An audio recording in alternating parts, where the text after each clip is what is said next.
अमेरिकेचे राष्ट्राध्यक्ष Joe Biden आणि राष्ट्रपतीपदाचे उमेदवार डोनाल्ड ट्रम्प यांच्यामध्ये जोरदार डिबेट पार पडला।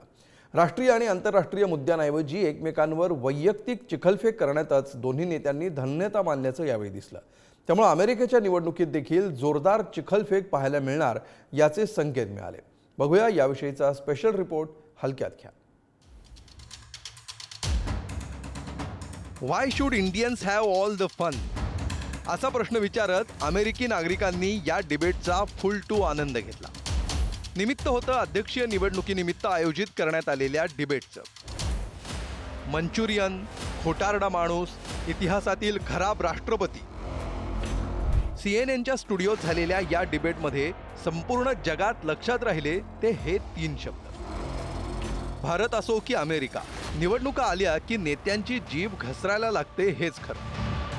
ट्रम्प यांनी बायडेनना मंचुरियन म्हटलं, तर पत्नी प्रेग्नंट असताना ट्रम्प हे पॉर्नस्टार सोबत संबंध ठेवत असल्याची टीका बायडेन यांनी केली। जो बायडेन यांच्या काळात अमेरिकेचं प्रचंड नुकसान झालंय। बायडेन यांना चीनकडून पैसे मिळतात, ते एक मंचुरियन उमेदवार आहेत। बायडेन हे चीनला घाबरतात।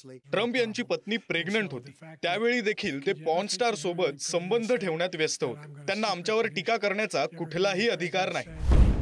या डिबेटमध्ये बेरोजगारीचा मुद्दाही गाजला। अर्थात बेरोजगारीचा मुद्दा हा भारतीयांसाठी काही नवा नाही। मात्र काय आश्चर्य, बेरोजगारीवर काय उपाय केले याची चक्क आकडेवारी बायडेन यांच्याकडे होती।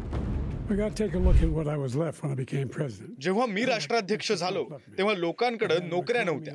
बेरोजगारी 15% वाढली होती। आम्ही 15,000 जॉब्स तयार केले। बायडेन देशाला बर्बाद करत आहेत। आम्ही चांगलं काम करत होतो, पण बायडेननं सगळं बर्बाद केलं। बायडेन यांच्या काळात फक्त घुसखोर वाढले।